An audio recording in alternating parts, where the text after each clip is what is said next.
It's time for the news review segment. We want to hear from you on this particular segment and, of course, on all other segments on the show. So send us your thoughts, your contributions, your comments, and, of course, what you make of the discussions that we'll be having here on the show.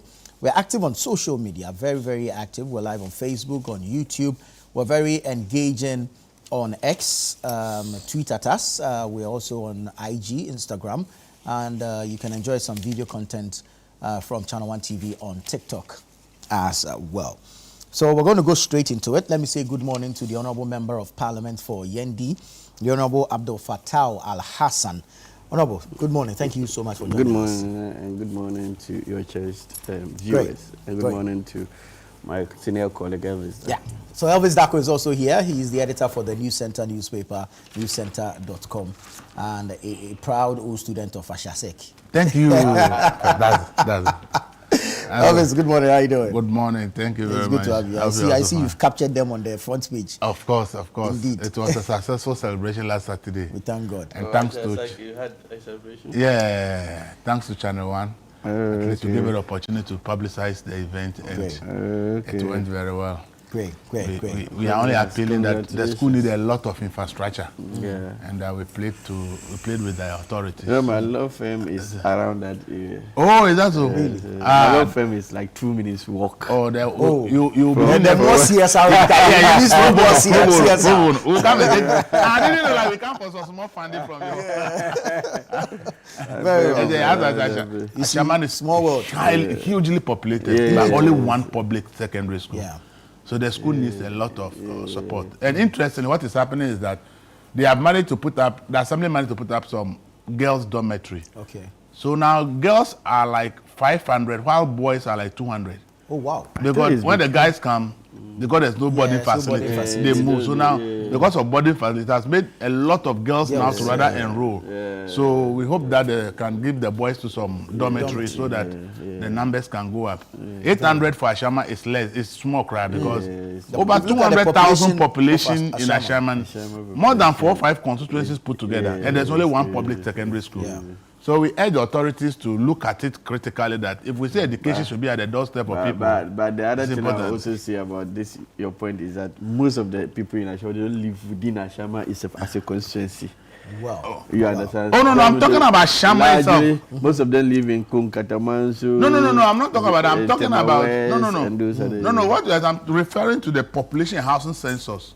Figure for Ashama Municipal Assembly is 208,000. It's crazy. 208,000. That's the housing and population census for Ashama Municipal Assembly. Right. So that one is not about the adjoining communities. So as he said, look at the adjoining communities around. And Tema has Chemu, Medas, and Temasco, Presec. And Ashama has only one. It even has a technical, technical. Thank you. Yeah. And Ashama has only one. There's that as well. Thank you. Yeah. You see, so there's something needs to be done about Ashama School. Let's get into our business for today, and we're starting off from the corridors of the OSP, this SML GRA deal.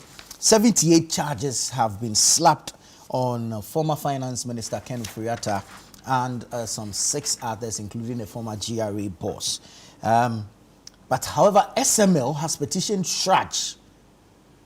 SML has petitioned Shraj to investigate the OSP, citing bias and personal vendetta. I mean, Honorable, this matter has traveled way too long. And so, I don't know how it is turning out. The posturing of the OSP, SML looks like a back and forth. How long does it have to take to bring finality to this matter? Well, thank you so much. For finality, I honestly can't answer that question. No, I get it, but I mean, we're looking at how the thing is playing out. Especially, you see, looks like a media spectacle. Yes, you see, when after court, you can predict things. Especially if you look at this, there are the civil suits in this, and there are the criminal ones. Yes, the criminal one started yesterday at least, where we have the OSP going to court and charging, I think 7 plus the company SML. So it's in court, charging them for various infractions, various offenses. That has its leg. Remember, even before then, there was the issue of SML taking OSP to court for unlawful seizure, as they claim, of their equipment. So that is also yet to be dealt with. And trust me, any of these cases can travel as far as 5 years, 4 years, 3 years, 6 years. Especially the civil cases. You see, the civil cases, after criminal cases, you can say that at some point, once the court sitting on the matter makes a judgment, the person will start serving, if the person is found guilty, the person will start serving the sentences. But with the civil cases, if you win, I'll go on appeal. And the civil cases can come with a lot of other applications, a lot of applications. And so, as for this matter, and especially with this, if you look at the charges, 78 charges. 78. It's a tall order, and that means the court has a lot of work to do. It means disclosure. I'm just imagining how the disclosures will even look like. It will be very bulky, and if you look at the way our courts work, if care is not taken, if this case is not given special attention, like they wanted to do with the issue of the current finance minister, what they wanted to do to have to force where they daily trial and all those things. If they don't structure this case like that, I don't foresee this case ending within these 4 years of or even done with 1 year. So I should even be talking about 3 years. It's not possible that we'll have it concluded. And even at this point where we have two of the parties, even at large, you understand? You see, what happens is that, and there will be extradition processes. What happens is that when you charge somebody for conspiracy, one person cannot conspire to commit an offense by law. One person cannot conspire. Okay. It always has to be two or more. And if you look at one of the offenses, some of them are conspiracies. Conspiracy. And so you always need the other party to be able to find. So if you are charging myself and Elvis of an offense for conspiracy, and at the end you have only Elvis in your custody, in that conspiracy charge can't sustain it against Elvis. Because Elvis cannot conspire with himself. He can only conspire with somebody, that is me. And so once you have not found me, you can't even establish any case against me. So you can't prove that element of conspiracy. You understand? That offense, you can't prove that offense of conspiracy against us. And so to the extent that some are still at large, that will even make proving some of the offenses very difficult until all parties are found. You understand? Otherwise, you have to even defer some of them and move into the others, like the substantive ones. We call some offenses inchoate offenses. So something like conspiracy, to commit attempt, to commit preparation. Those are inchoate offenses. They are offenses that they don't stand on their own. You understand? They are on other offenses, so they are more like incomplete offenses. Such offenses, you always need the people who conspire. You need them all to be able to establish those also. Otherwise, some will be left off the hook. And the OSP, I've been following the drama between OSP and this man Martin Pebu. And I honestly, it's funny. But I have always maintained that, to me, if you ask me, we don't need the OSP. We don't need the Office of the Special Prosecutor. Really? That is my case. Even right from the word go, I've always said that we don't need it. It's just another bureaucracy. Yes. That is. Yesterday, look, I remember when Abna Asare, right? Yeah, Abna Asare. When she made her submission on the budget statement, and she concluded by saying that, remember the proposal to establish the IVMO, the Independent Value for Money Office, the proposal by the Finance Minister to establish that office. She concluded by saying that, to her, there was no need for us to think of establishing an Independent Value for Money Office because the Finance Ministry already does value for money audit on contracts and all those things. When she finished, I approached her and I told her that, you see, sometimes when we are in opposition, we think some way, and when we are going, we think otherwise. I was telling her the same principle she's especially the issue of the fact that the Finance Ministry is already doing value for money audit. So why do we establish an independent value for money office? I was telling her that the same thing applies. Attorney General, by Article 88 of our Constitution, is already given the power to prosecute all cases, civil or criminal. And so why do you even need The OSP. The same argument. I approach and I don't hear that. So that line of argument, if we actually don't need IVMO, the Independent Value for Money Office today, because Finance Minister does the same job, then the same way we do not need the Office of the Special Prosecutor, because by virtue of our Constitution, the Attorney General is mandated. You understand? And even sometimes you can see that even in certain instances, the powers of the OSP is limited. Remember when the issue of the extradition came up? It's only the Attorney General that can file for some of those processes to the other other country. And it has to also rely on documents that will be served by the OSP. So what is the point in having an institution that can take a matter and will only have to get to some stage and then pass it on to its mother institution? You understand? So to me, I feel we still can, if we really mean well, especially when you look at proposals to decouple the Attorney General from the office of the Minister of Justice, so that it doesn't become like an arm of the government. If you look at it, if that really works, and it does work well, we would need nothing like the OSP. To me, if you look at the budget, I don't know, I don't remember the figure, but yesterday I went to the budget statement and I was looking at the figures for OSP, and I was like, ooh. And you see, the funny thing is that we keep look, the OSP has investigators. You understand, on its own. Yoko has investigators on its own. Police CID has investigators. And let me tell you, the national security has an investigative unit. Right. DNI. NIB now. And you see, and let me tell you one thing. The other issue is that when one of these agencies is handling a case, and at a point it has to be given to another agency, that agency will want to also use its own investigators. So why don't we have this body that has all the investigators under it?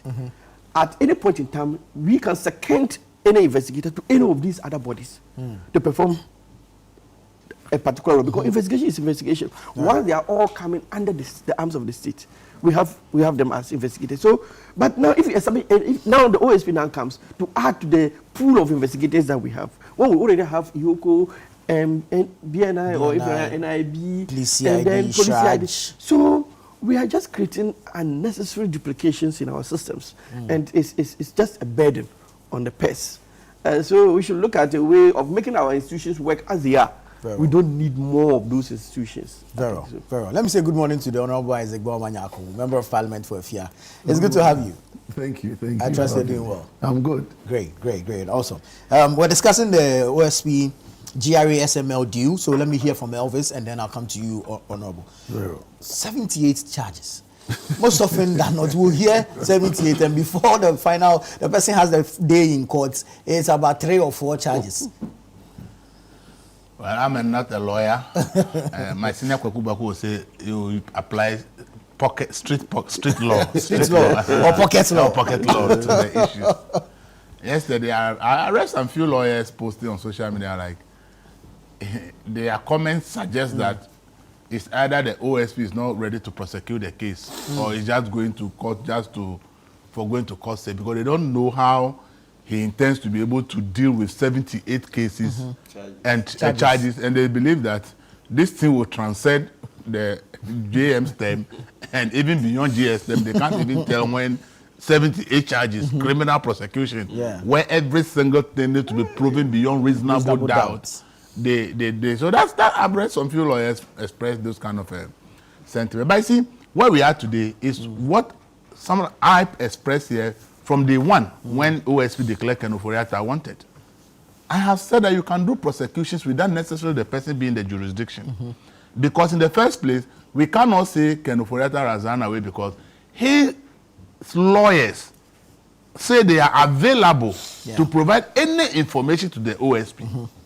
So we can't even say that Ken Ofori-Atta cannot be found. The fact that it's not the jurisdiction, you can say the person is at large when the person, you can't find him, and his lawyers, he has no lawyers, and the OSP does not have any communication with anything regarding what you want from them. But here's the case, the man said, these are my lawyers, send every correspondence to my lawyer, and their lawyers have written to OSP back and forth. So I have said that this case, you can go to court if you really have the evidence again. Go and make your case and let the judge make pronouncement.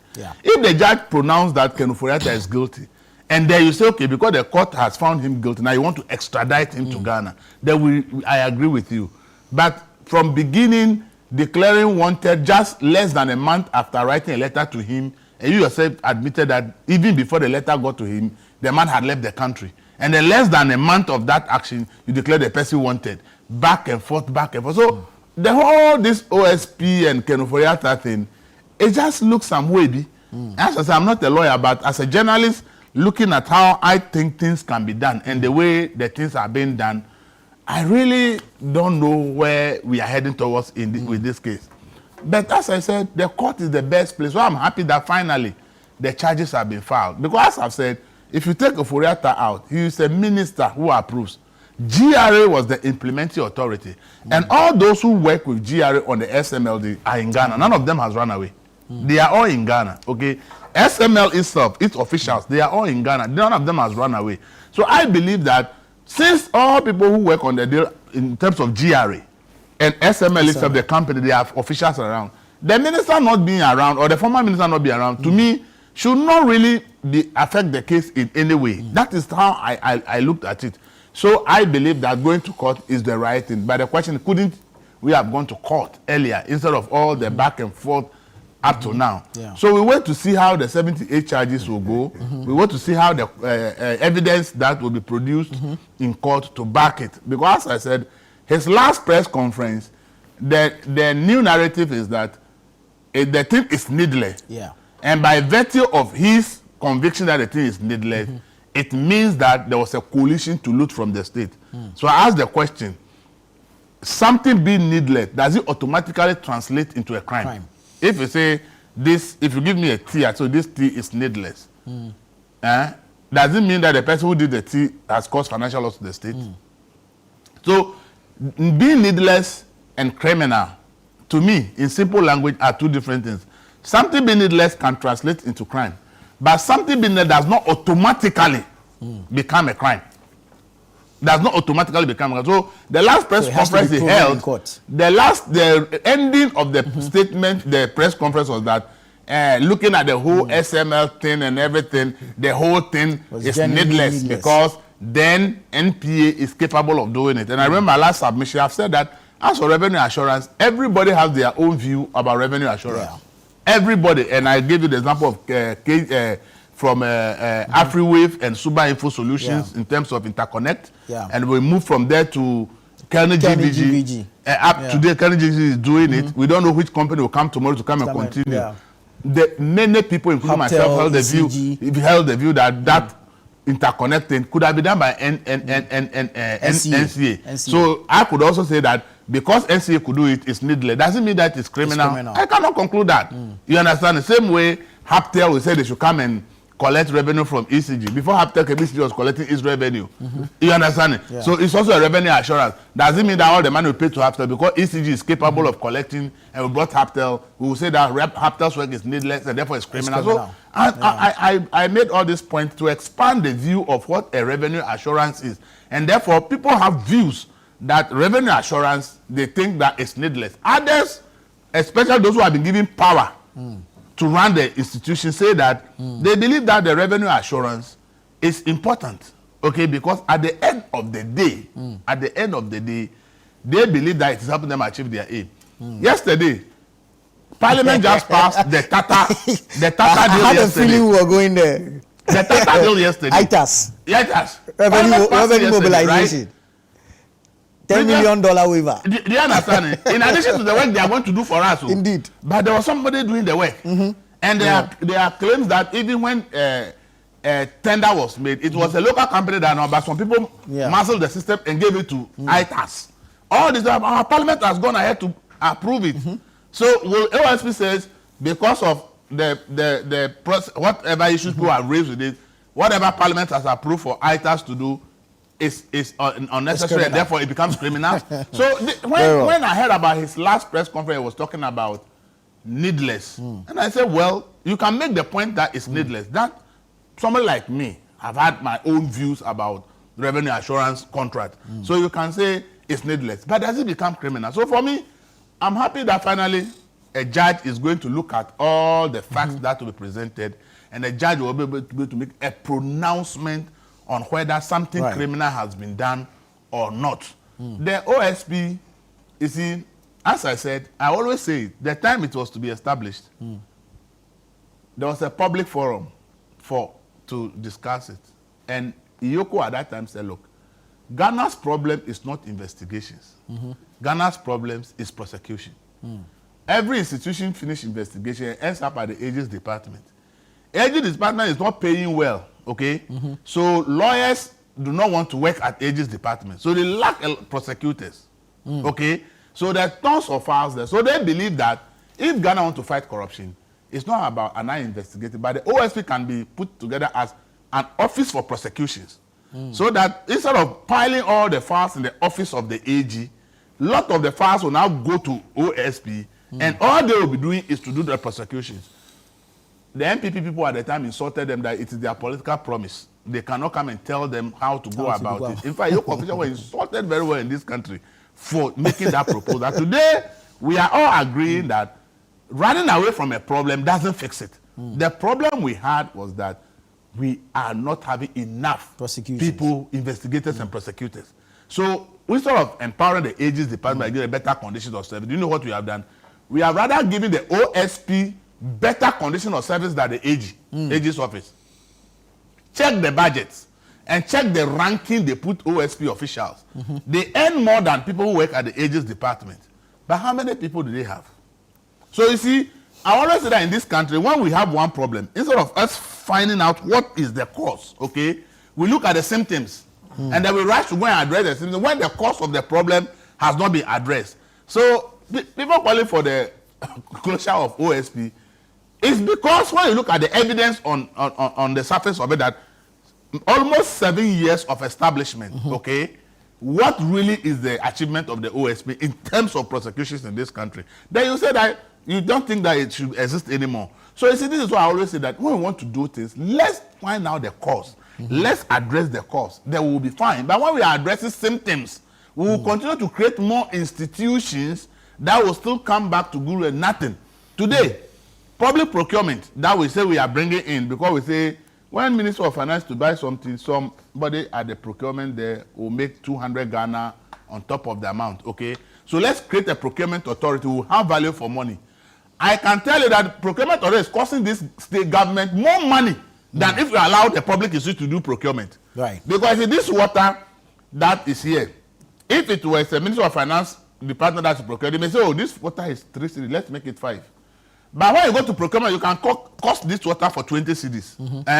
And so long as public procurement approves it, Ghana will buy this water for 20 cedis. And then we say because public procurement approves it, it is value for money. This is what we have done by creating public procurement authority. This is what is costing Ghana more money than when we didn't have the public procurement authority. Instead of us saying that what safeguards can we put there for the various procurement units in the institutions to do their own procurement, but we can make sure that today's age, and it as a company A, you say you are buying, I can also send a mail and say, how much is this thing? So it is something that easy can be done. But we say create more institutions. And that is where we are. So for me, this SML thing, I hope and pray that the 78 charges will drop down very soon so that we can really focus on anything that is really criminal or suspected to be criminal to be there. But if all the 78 are something that we are going to go to, as I said, I'm not a lawyer, but the lawyers who know what goes on in court have said that, have written on social media that then in this case we should just be looking beyond JM's term, and even after JM's term, they don't know how soon that case will end. And as Fatah said, see, I made that point here over and over and over that in terms of high-profile corruption cases, we shouldn't treat them like normal cases. I've said that the CJ and president and whoever should sit and say, look, no high-profile corruption case spend more than 1 year in a particular court. Because you start from the high court, and after 1 year pronouncement is made and whoever is not happy can go to appeals court for another 1 year.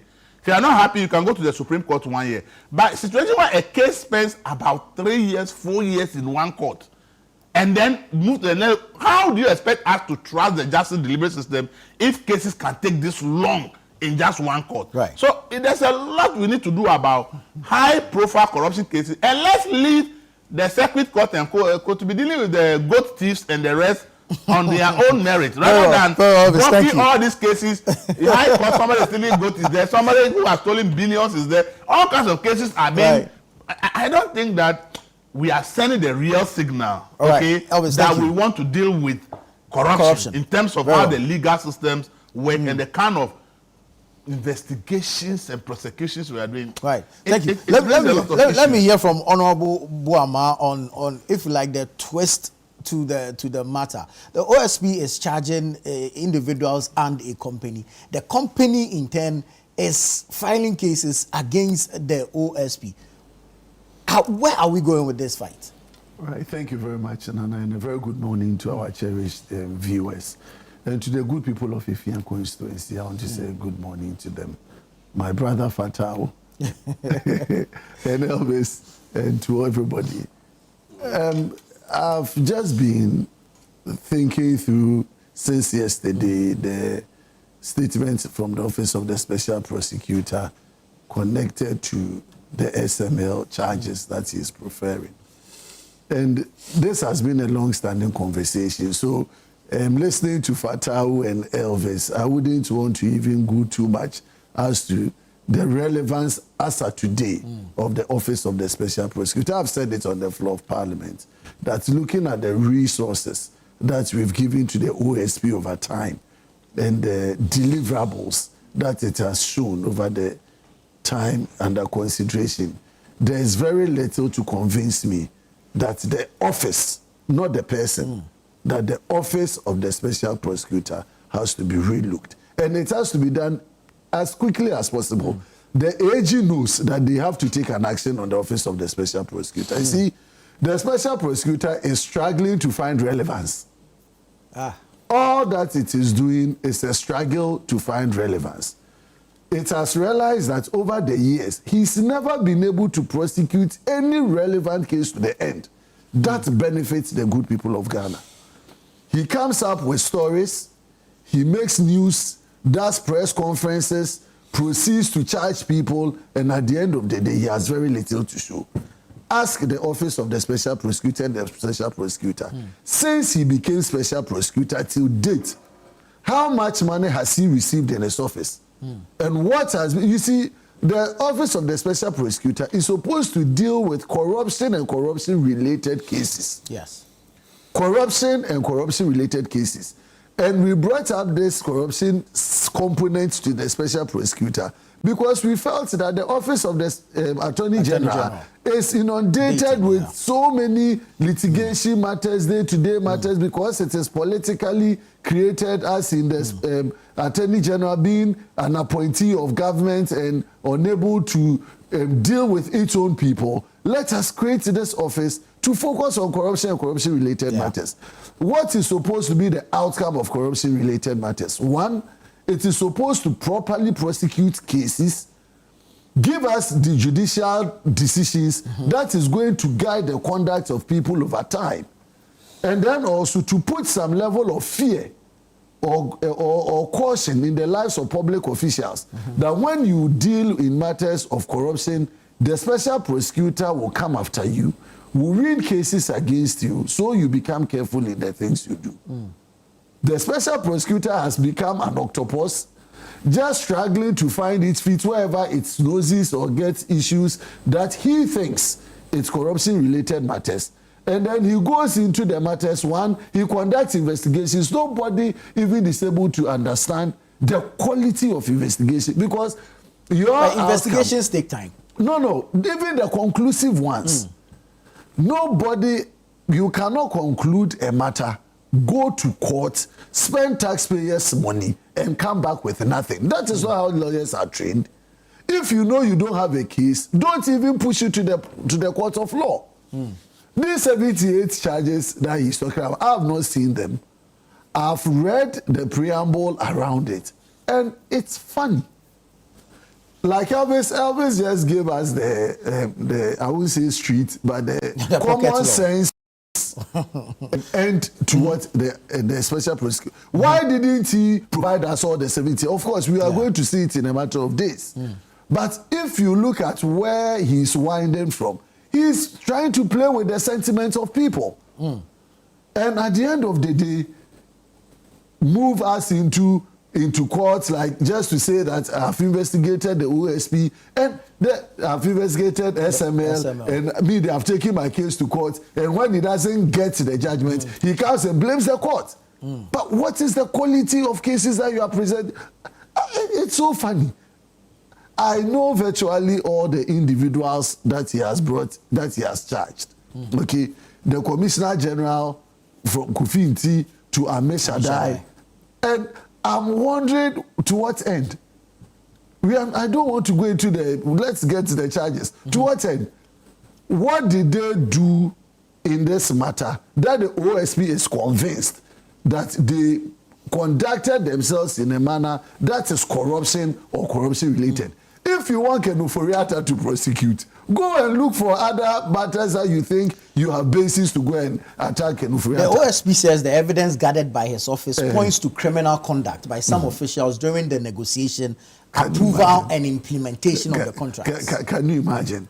So, just simply put, let's wait for him to prefer the charges against each and every individual. We will look at the weight in it. The people will have a day in court. Let them go and defend themselves. But the nutshell of what I'm putting across is that the special prosecutor is just trying to find relevance for himself today. Now, it is no more about the office but the individual. It is about the individual. The individual have proven incompetence. Simplicity. Wow. The office, the special prosecutor, since he became special prosecutor, how many years now? Over 5 years. I raised it on the floor of Parliament. Yes, after Matamidu. I raised it on the floor of Parliament. He should give us all the cases that he had investigated. He should give us all the cases that he has completed investigation. All the ones that he saw corruption-related indices around them. All the ones that he has taken to court. And what has been a success rate? Less than 10%. I think all of this information is available on the website of the office. Please pull it out, not now, any other time, and do that analysis and send it to the special prosecutor. And so he's brought in SML as one of the additional cases that he wants to find relevance in. We wish him well in the court. Let him go and prosecute the people. Let's see what comes out. But again, as Elvis said, 78 charges in today's criminal jurisprudence. Why? 78 charges. It will take forever. Oh, it is not even about. It's interesting. It's interesting. I don't want to bore myself with. Let's wait and see all the 78 so-called charges that he's brought against those individuals. But I appeal to the president and the attorney general. You see, let's be bold and confront a review. A review. You see, they raised issues about the salary and the compensation for officers of the Special Prosecutor's Office. You know, the Special Prosecutor is put equivalent to Court of Appeal judge. Yeah. The benefits and compensation for the Special Prosecutor is equivalent to that of the Court of Appeal judge. In fact, his investigators, their salary compensation and benefits are equivalent to commissioners of police. Commissioners of police. The highest rank in the police apart from IGP. That is the investigators and directors of the Office of the Special Prosecutor. So if, and last year's budget, which is the 2025 year's budget, OSP was given in excess of 150 million. 150 million. In fact, the office that the OSP is supposed to operate from, when you are entering there, it's as if you are entering into another presidential office. Security, so many things, and the state is bearing these costs. And then you have the investigative department of the Ghana Police Service, CID. You go there, go and look at the conditions they work from. You get Iyoku Krade, I would say they are a bit better in terms of their facility, but go and check their compensation. And so we have given so much, and it's all because in the minds of the good people of Ghana, we believe that let us give the OSP's office everything that it will require to give us some deliverables. And I'm saying that let's evaluate the president, the attorney general, as a matter of urgency, should constitute a team or a committee to review the office of the special prosecutor and come back with a policy position as to where we should go. Listen, this parliament yesterday, beyond the ITAS, we also approved a company called True There, yes, to come and also give us Pelican. So what are they coming to do? They said they are also coming to do revenue assurance work with ICOMS. What is ICOMS supposed to do? Revenue assurance. Everything that we said Pelican is coming to do is already embedded in ICOMS system. Yet the minister is not satisfied that ICOMS can do, not that can do, but for whatever reason, they are bringing on Pelican. So tomorrow, this is even in the same GRA. In the case of SML, we are talking about its work being conducted by another state agency, MPA. But in the case of True There Pelican solution, the work is supposed to be an ICOMS functionality. We've paid ICOMS, and the minister is telling us that it's going to take a portion of the payment that we give to ICOMS to go and pay Pelican. Thank you.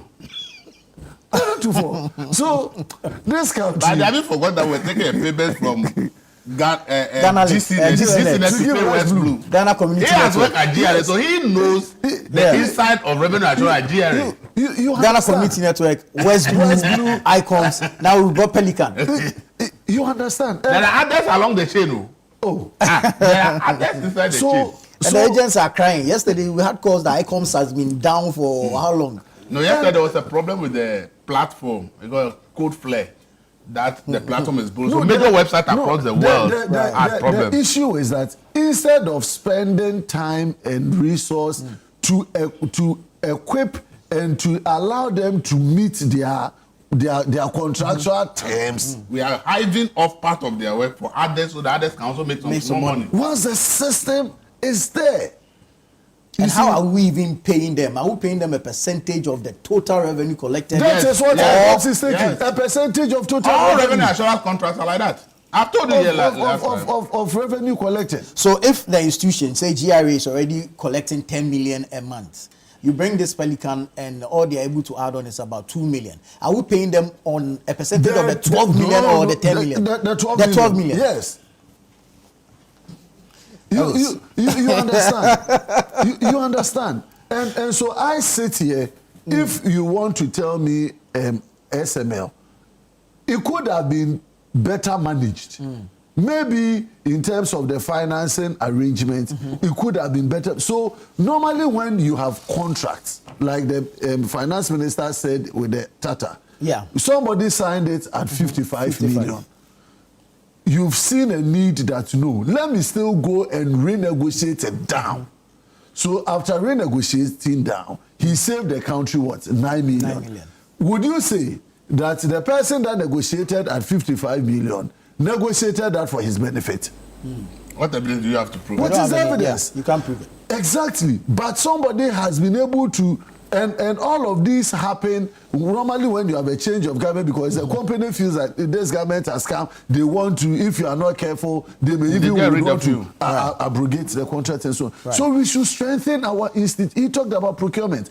Procurement mess. The establishment of procurement authority, the mess that it has caused that in terms of inflated prices is worse than you can ever contemplate. Who has looked at what is happening at procurement to strengthen it? Now you are coming with value for money. To duplicate and to complicate, now even before you get something from the ministry, you need to get authorization letter. How do you call it? Commencement letter.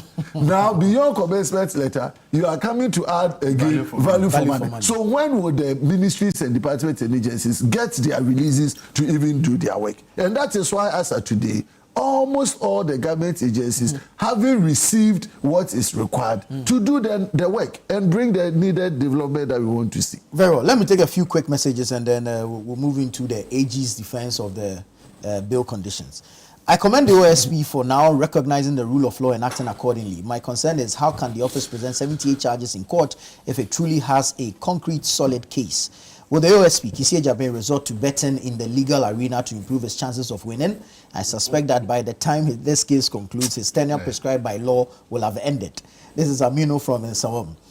Our Reverend Ministers got the opportunity to meet the President. They were not concerned about the teeming youth without jobs and how to get their jobless congregants to take advantage of the Nkokon Ketinketi and other programs of government to do better or to better the lives of its members. Instead, they were talking about the National Cathedral. Church halls are gradually getting empty and they've not asked why. This is Patrick from Accra. Good morning. I am Eben in Kwabenya. Ghana is in good hands, so our CD is strong compared to what we witnessed under bad governance of the SWAL administration. Thanks to JDM for warning his appointees to refrain from scandals because he wouldn't shield anyone of wrongdoing. Okay. Good morning. I am Ukai from Bantama in the Sene West District. All what the NDC wanted was power, and they got it. Now the NDC government is taking the innocent citizens for granted with all their supermajority. President Mahama played around words today by talking about possible amendments and being against gay marriage. The current bill that was sent to Nanado was more than gay marriage, and there's a difference between gay marriage and gay rights. The bill is as even criminalizes free speech in a manner. If this bill is signed, it will be interesting. This one says, good morning, and now looking at the way the special prosecutor and the attorney general are behaving, if care is not taken, they will mess up and lose so many of their cases. The media prosecution is too much. Ahmed from Nima says so. Good morning, Anatufo and Honorable Isaac Boama. This is Abdul Ganiu Mankarigu from the Savannah region. We are wasting taxpayers' money on the OSP, yet the office has delivered nothing meaningful for the country. Since 2021, I haven't heard of a single major case they've won. At this point, the office should be scrapped. Imagine filing 78 charges against someone and still losing it. Even the GRA has confirmed that SML rendered services for the payments they received. That alone says it all. All right, let's go back to Parliament. Yesterday, you were on the floor. You were in the chamber. Briefly. ITAS was approved. My friend Samuel Duona, who has been writing against ITAS, petitioned OSP to investigate ITAS. He's asking if the former commissioner is untouchable. Now, we have never had any response from OSP. Now, ITAS has been approved. Is OSP going to say that if any money is paid to ITAS, as approved by Parliament, it will be criminal? Because somebody has a petition that he thinks that the deal, there's something wrong with it. Nobody. One of the arguments is that the SML saw several approvals. And that is was the third attempt before it was approved. In those who have been prosecuted, is there anybody from the PPA? If you say they rejected approval, but the subsequent approval later, you think that somebody forced somebody to approve it. Who in the PPA did the wrong thing by approving the deal? Is there anybody from PPA be prosecuted? So you see, when you look at the whole thing, see, the OSP, sometimes I sympathize with the OSP. Because if you are investigating corruption, corruption is a very complex web of issues.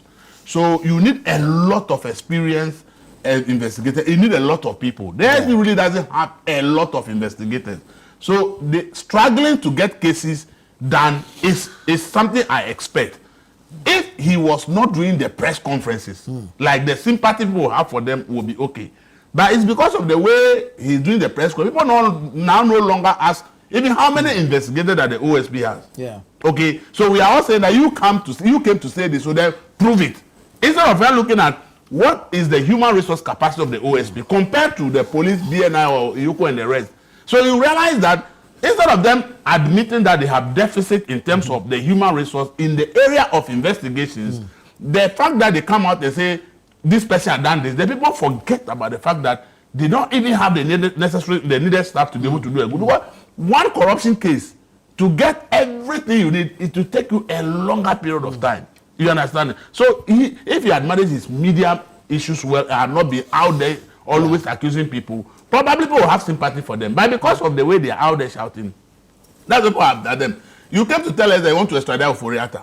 Now when you are pressed to ask, when are you extraditing? Now you say, oh, that one, it hinges on the U.S. authorities. Is he not aware that when you apply for extradition, the other country will decide whether to extradite the person or not? But all these things, you came to give the people hope that you are extraditing Oforiatta to Ghana.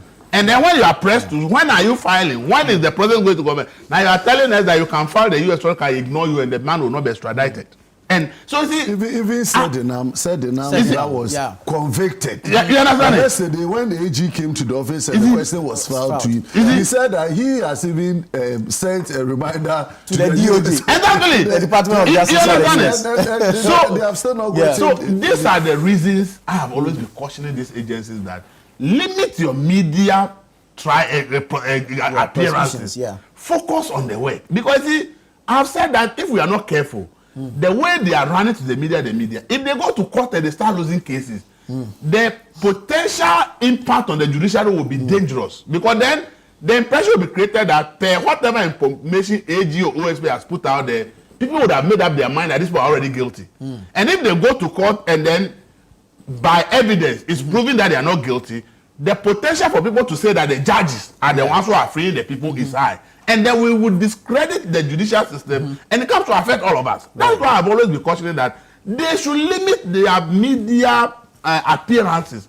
Focus on the way. When you win a victory in court, do 1 month press conference. I will always applaud you. But pre-case media press conferences, if they are not careful, the entire system is going to come to a point where nobody wants to trust it anymore. Because you have come to put up so much information that paints the picture as if people are already guilty before going to the court. Right.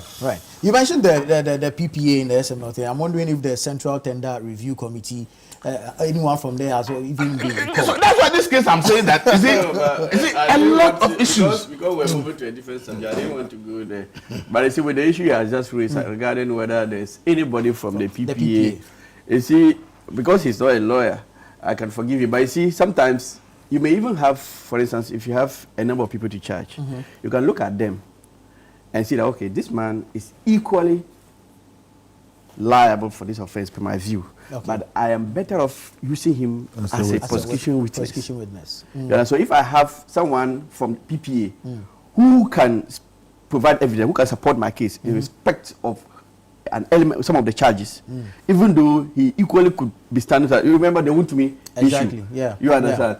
The AG or the OSP will weigh his options. I am better off if I use him as a witness. I can even get 3-4 other people convicted through him, and let him go scot-free. But if you add him as an accused person, he will not even come to your aid. He will support you in prosecuting your case. So those are some of the things that are considered by the Attorney General in terms of legal prosecutions. Very well. Honorable, let's look at the AG's defense of the recent bail conditions being set by investigative bodies. And he says that he doesn't think any of the agencies are acting arbitrarily. He thinks nothing untoward has been done. Yes, thank you. I think this is a fallout of recent incidents where IOCU had arrested people for investigation purposes, and because of our legal regime, which makes one to be presented before a court within 48 hours after his arrest, IOCU, in trying to continue with its investigations, may want to grant the person bail pending sending the person to court. And these bail conditions that we were hearing from IOCU, right from the Wontumi case to the Hanans and the rest, people felt like they were outrageous. Bring sureties to the tune of over 100 million and 80 million and 50 million, and you wonder 800 million. You wonder 800 was set by a court. That's a court. You know, and you're wondering, how do you expect someone who is being investigated to provide all of these bail conditions, meet all of these bail conditions before? And so the person who asked the question sought to get the Attorney General's view whether these conditions can be reviewed or revised to allow people, because the legal understanding of bail is trying to put some conditions on the person just to allow the person to appear before the court for trial. Because at that point, the person has not been convicted. The trial is at court. Investigations is supposed to be conducted and to ensure that the person is available when needed for investigation purposes and also for trial. And so bail conditions are not intended to be punitive, you know, to to be used as a condition to keep someone still behind cells for investigative purposes.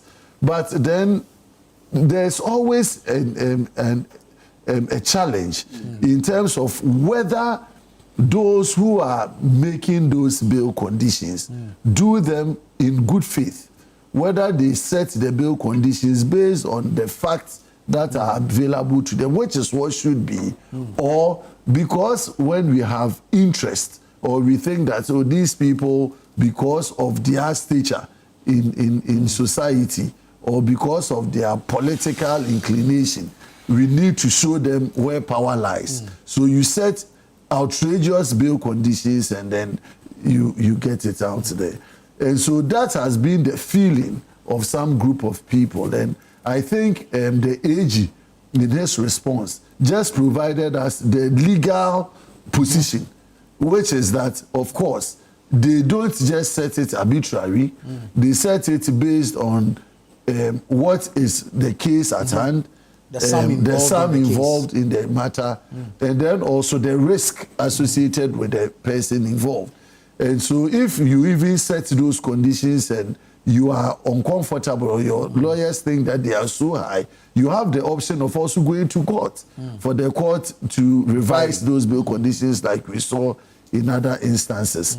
But my interest in this matter, post the AG's review, is for us to find out or to ensure that we have well professional and trained officers at our investigative ends, the YOKO and the rest. And you realize that many a times when these individuals who have been arrested are released, they all commend the investigative authorities like the YOKO for the way they conducted themselves. There have been time past where when you are arrested in these places, the conditions upon which they put you through are inhumane, and people question it and they are worried. But it appears that now there's been quite some improvement in the way people are treated. Only that in the public space, you don't understand why my friend should be arrested and for 24 hours or 48 hours, we don't know where he is. You hear today he's at today's cells, the next day we moved here. But they are all part of the security architecture in order not for people to also interfere with investigations and so on and so on. So my interest and my concern is for us to have a well-resourced, trained investigation officers like the YOKO, like the NIB, and so on and so forth, so that when they are setting these conditions, all of us would agree that it conforms to common sense. It conforms to the legal requirements that they are operating under. And then we don't, because see, again, you realize that if not for biases, when it comes to another individual that is not of a kind, the way they are treated appears to be quite different from when it is against someone that is perceived to be on another political coloring. And I think these are the areas where those investigative bodies, whether it is the police, whether it is YOKO, whether it is NIB, they should be seen to be acting fairly across the divide, irrespective of the person's gender, political, or any other consideration. And I think from the AG responses yesterday, even post-state, we had some conversations where I know the AG is still in talks with, because they all report to the Attorney General. The AG is in talks with them to ensure that when they set these bail conditions, they actually look at it fairly in order not to be seen as a disenfranchising. I think he's had cause to intervene in one of the cases recently. That is so. No, he didn't intervene. He was reported, the reporter, but he didn't. He didn't intervene in anything. They do behind the scene. Very well. We need to take a break here. Let me take a few quick messages. We'll go on a break, come back, and then we hear from the rest of my guests. Nana, good morning. It's clear the OSP doesn't want to be removed by the president, so he will continue to slap charges till 2028. Good morning, Channel One. Please greet my MP, Lawyer Abuama, for me, and please tell him that his ideas are always on point. It's from, is it Ajingo? Ajingo in a Fia constituency. Well, keep your messages coming in. We'll take a break. When we come back, we'll continue with the conversations. Grateful that you stayed on with us. This is Breakfast Daily here on ChannelOne Television. We're having a conversation regarding recent bail conditions as set by investigative bodies under the Office of the Attorney General and the defense or justification by the AG yesterday on the floor of Parliament. Send us your thoughts and your comments, your contributions to the show, and we'll do our best to read them out. Elvis, let me pick your thoughts on the AG's position on the bail conditions. We've seen bail conditions in the past, and the recent ones have sparked some concern, especially owing to the fact that some persons have been presented to the courts, and we've seen the kind of bail conditions that were slapped on them. Others have, if you like, before being sent to the court, are with the investigative bodies, and we've seen the kind of bail conditions that have been set on them that keeps them in detention. So this position of the AG, your quick thoughts on it. Well, for me, I've said it. I say bail conditions are law prescribed, but I think there's so much abuse in the system, and I think that there can be some structured process of dealing with it. We think we need to do it because see, it all erode confidence in the system. Because if the perception is that this person's bail condition is this because it belongs to party A or party B, it makes people don't trust the system. So you can have a structured system where we know that if you have the money is between 1 to 10 million, your bail condition should be this. If it's 10 to 20 million, it should be that. So that we actually are able to know that this is what is in. So there's a structured format. Exactly. But when that power is in the hands of the judge, and the judge now gives all kinds of things, and we are not talking about it, it's problematic. So you think it should not be left to the discretion of the judge or the investigative body? Example, especially look at the CJ's vetting. When he was asked about Atai's judgment, and he said he did that. Afraid. So it's a personal description. It's not what the law prescribes. But it's now a CJ. How do you expect the people who listen to the CJ giving that answer to feel about the judicial system? It means that judges can do things based on their personal preferences. But still within the remit of the law. Which remit of the law? What he said is not within the remit of the law. The remit of the law says... the sentence, the law permits that he said... No, that's what I'm saying. That whether he gives the maximum or the minimum is discretionary. That's what I'm saying. That I would prefer that we have a structured system that makes sure that these discretions are limited. Okay? Because it is creating a deficit for the judicial system. That's how I see it. You see, based on the discretion, if there's going to be a sentencing within a certain period and there's a crime that is not prevalent, the sentencing might be different from a time where a particular crime is very, very pervasive. That is where that's where you create the problem. See, discretion always comes with some form of discredit. Okay? Because the person exercises the discretion may do it based on personal preference.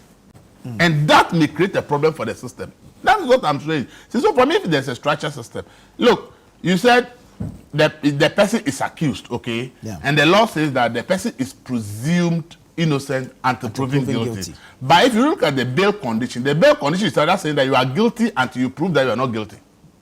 Because the bail condition says that since you are accused of stealing 100 million, your bail condition is 100 million. That means that per the bail condition, you are assumed to have stolen the money. So we are trying to protect the money.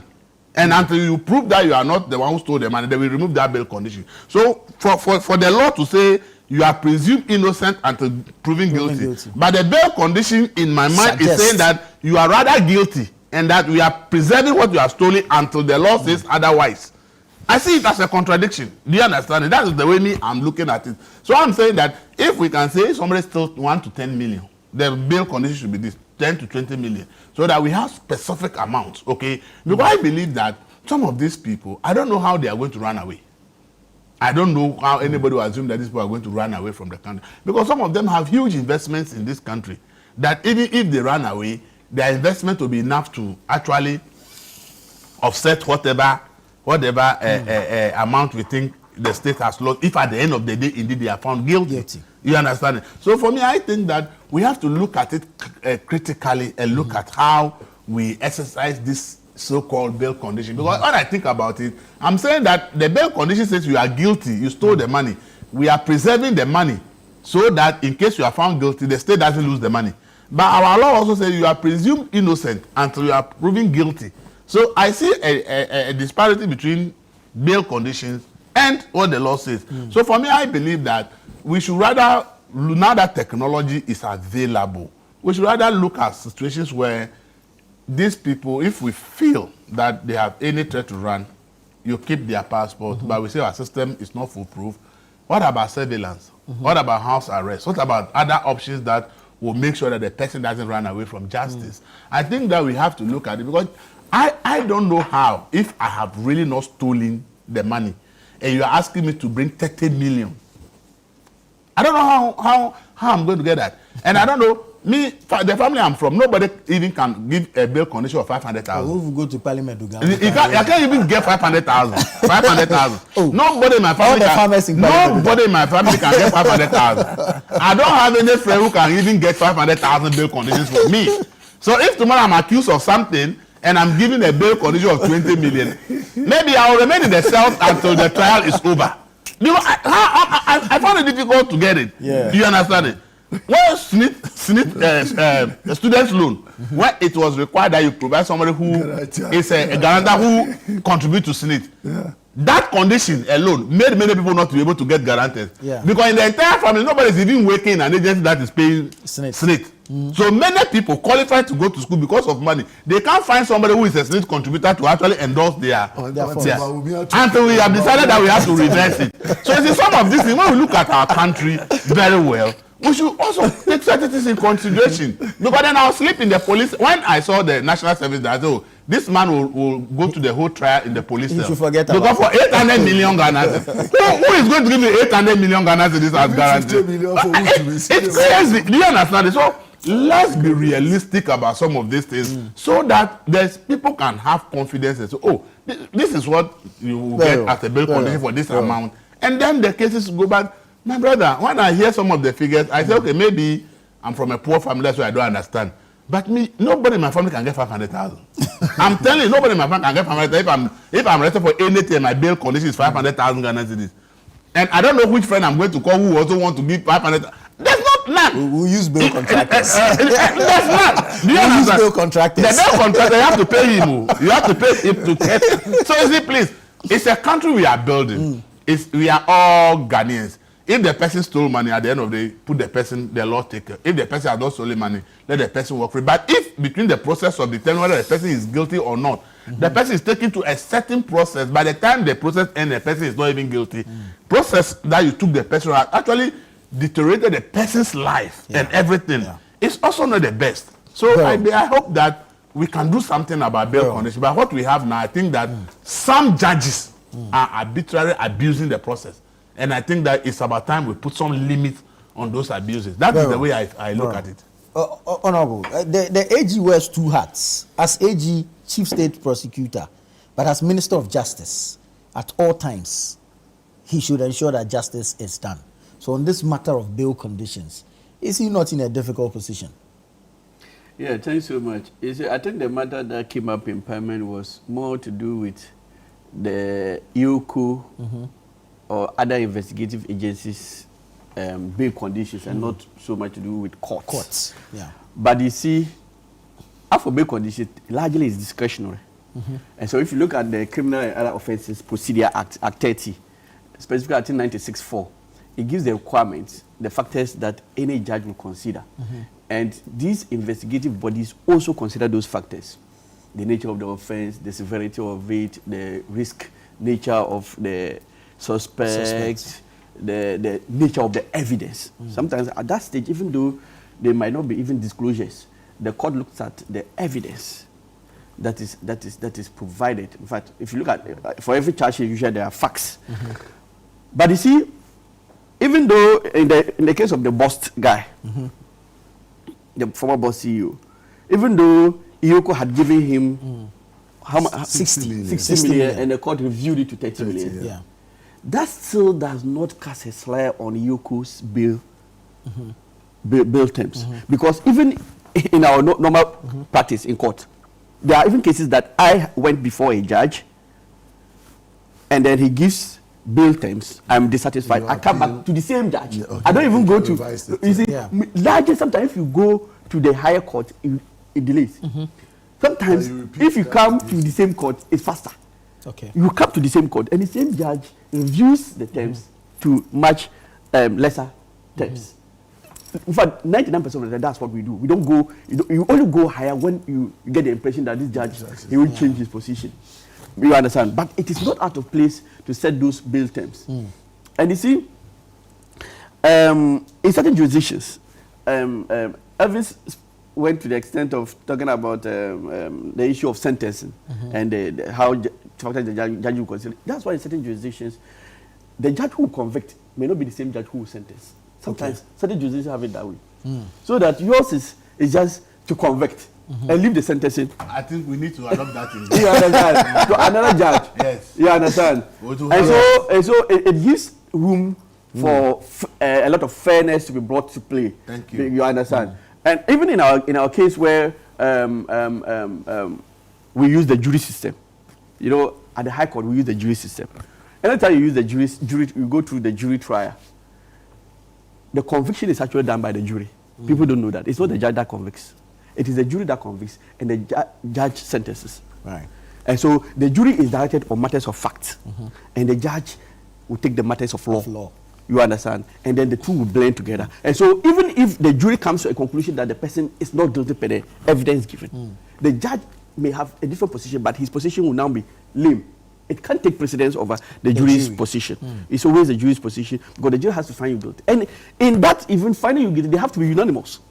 If there are 7 and even one disagrees with them, it becomes a nil.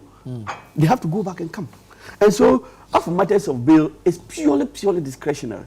And that's why, in listening to the AG yesterday on the floor of Parliament, he could only have taken the legal position. Because that is what the law says. You look at all the factors. Sometimes you say that this person may not run away. You understand? And Elvis, it's not that you should produce the money. In certain jurisdictions, in the US, you have to pay the money. You have to deposit the money. Wow.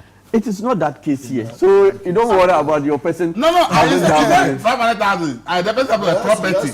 And nobody has a property worth 500,000. How is it going to be given? So you can the justification of the surety. That is why I think Ghana. I'm working on something, and I at some point I have to bring it up. I think we need the Bondsman's Act. Okay. In Ghana. Okay. The Bail Bondsman's Act. In many jurisdictions, they have the Bondsman's Act. And it brings sanity. In fact, we even mentioned bail contractors here. Who regulates the bail contractors? The fees they charge. How do you determine the fees they charge? They are like the Guru boys in the bail system. Does the state get from that fee they charge? Because in regulated jurisdictions, that fee is taxed. Is subject to tax. And they are licensed.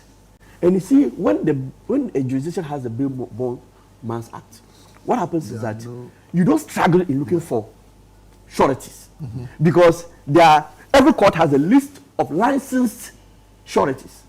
And so the moment the person is given, you look at, and they are put in categories A, B, C, like contractors are put into categories. So you look at your bail terms and look at which of the categories you go for. So they'll give you the list of the bondsmen who fall in that category. Then you look for one of them. So you don't go back to your family.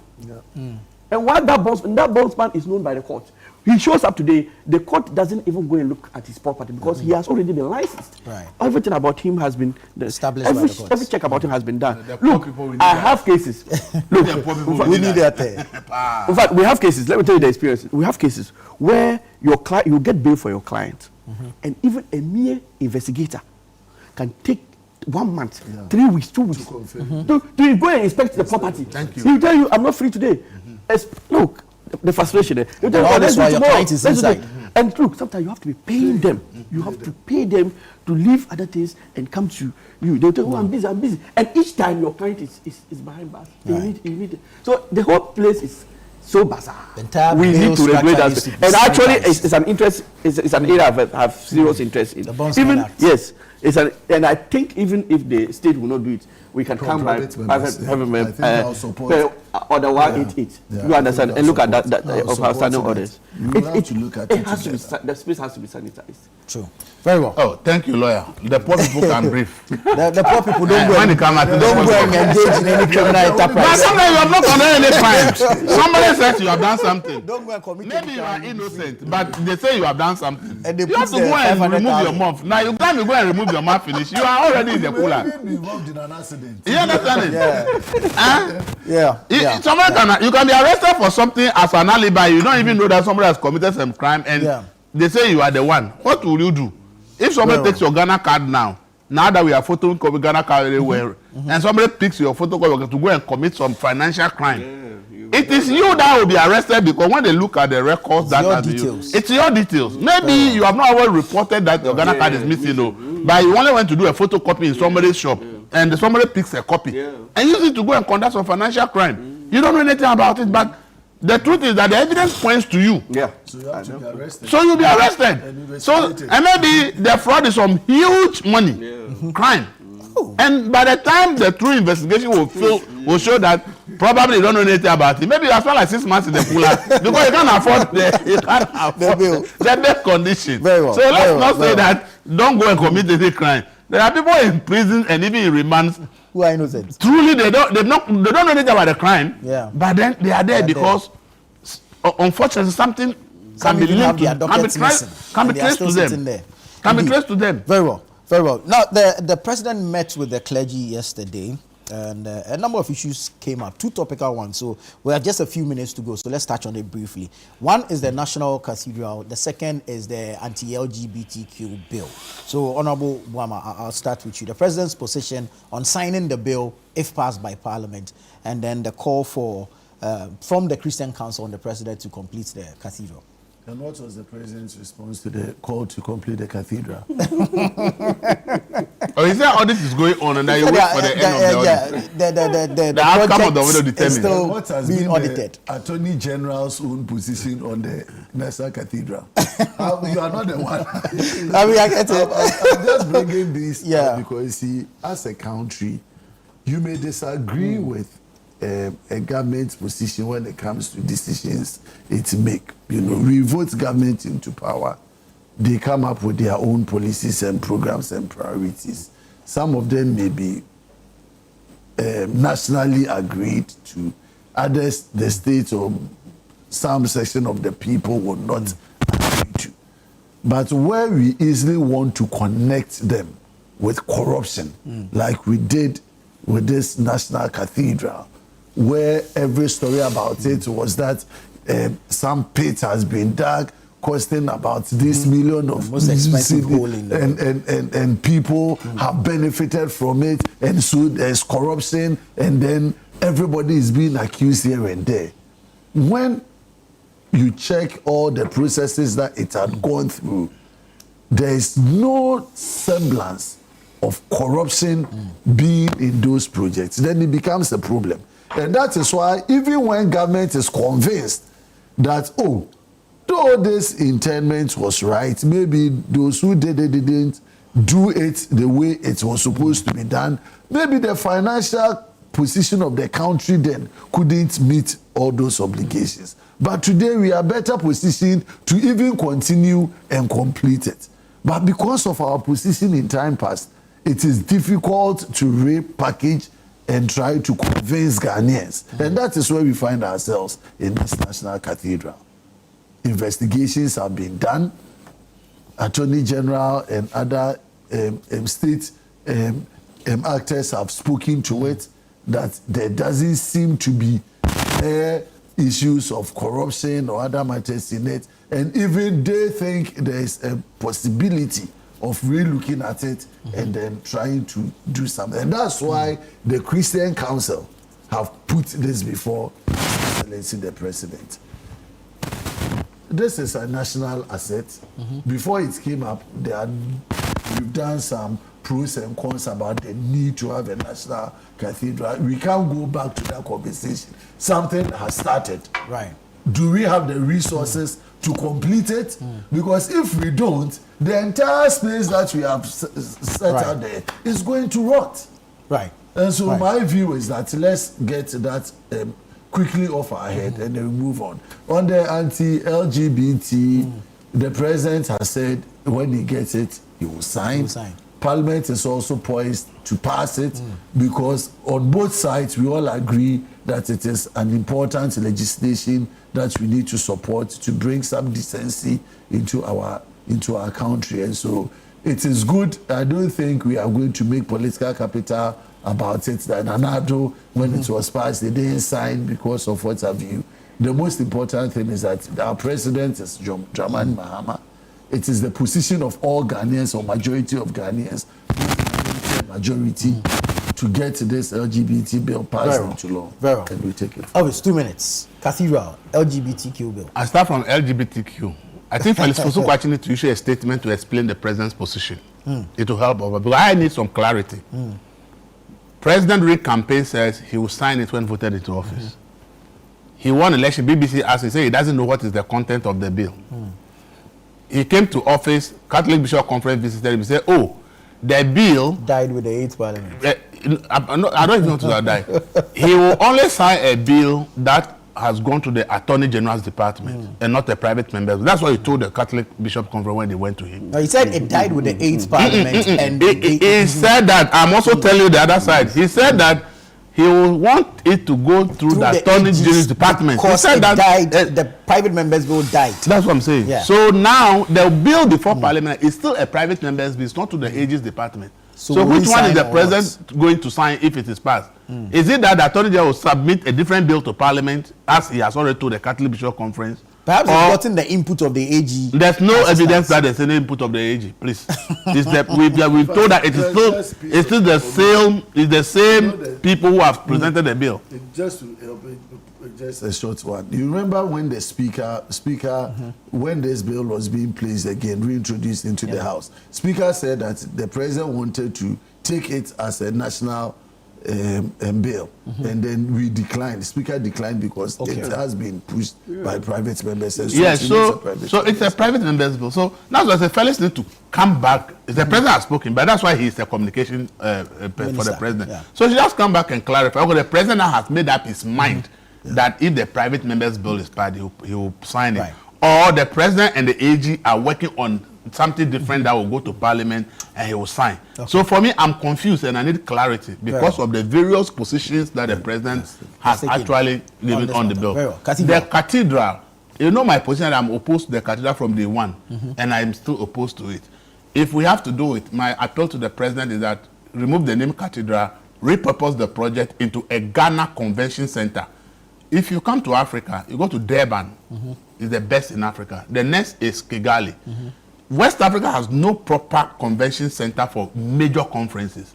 So if Ghana wants to take advantage, that's always been my point. Let's put this into a national convention center that will attract all the conferences that we want to come to West Africa. I'm just coming from Durban, Cape Town. That is just a region, just a one region of South Africa. But if you go to their convention center where it's just amazing. There's nothing like that in West Africa.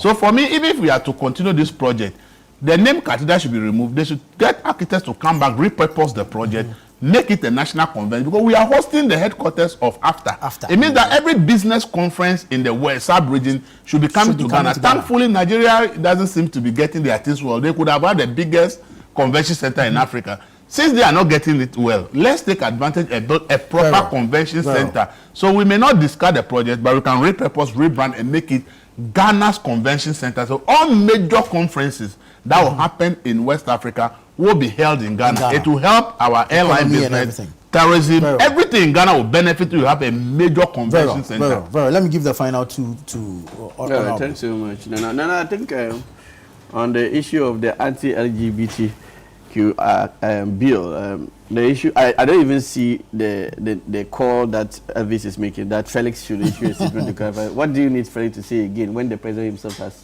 president is not clear to me. He has made his position which one will he sign? Elvis can only be speaking for the president. Now you've heard from the president himself saying that if the bill is brought to him today, he is ready to sign. Which of the bills? The president knows it's a private member's bill. And he said he wanted to know Felix to speak to the fact that his reference is the private member's bill before Parliament. You see, when Parliament does its work and presents it to the President, it doesn't matter whether it came as a private member's bill. The Constitution is clear. Yeah, of course. How it came to Parliament, who sponsored it, it becomes very irrelevant.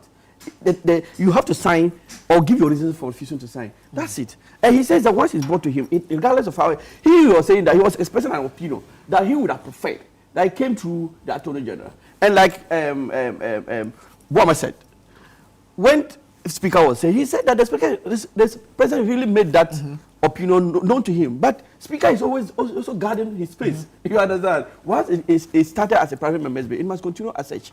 Right. You understand? Right. And then on the issue of in fact, this is a brilliant suggestion. The cathedral. The cathedral. It's a brilliant, because you see, look at all the destruction that has been done. We can't bring back those properties. And me, I because of religious issues, we cannot, as a Muslim, it becomes difficult for me to go into discussing the relevance or irrelevance of a cathedral. Or no. But this beautiful suggestion, in fact, a month ago, I was also in Cape Town. And the convention center was, at the time I went, there was a big conference there. And you see, when you are able to have such a facility that can accommodate such numbers, it boosts a lot of things. The tourism, your hotel facilities, and look, airline business, everything. That is why South Africa is South Africa. In fact, sometimes you are in South Africa and you wonder whether you are in Africa. It's at more another beautiful level than most European countries. Yes, and so I think FVC's suggestion is worth considering, and I want to share in that. Very well. Gentlemen, thank you so much. This has been good. We are grateful for your time and, of course, lending your knowledge to our benefit. Thank you so much. This has been the News Review segment. Thank you to you also for sending in your thoughts and your contributions, and, of course, for spending time with us. But don't go away. The show continues after this.